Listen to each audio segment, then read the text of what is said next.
How to take Dr. Tobias colon 14-day cleanse. For the first 4 days, start with 1 capsule taken at bedtime with a big glass of water.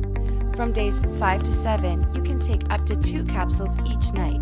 Do not exceed 2 capsules per day, as that is the maximum dosage. From days 8 to 14, actively support your cleanse. Here are some helpful tips to follow. Drink 2 to 3 liters of water every day. Eat plenty of fibrous-rich foods. Limit your processed food intake. Incorporate daily exercise to keep things moving. And try to get enough sleep every night. You may experience increased stomach cramping and bloating.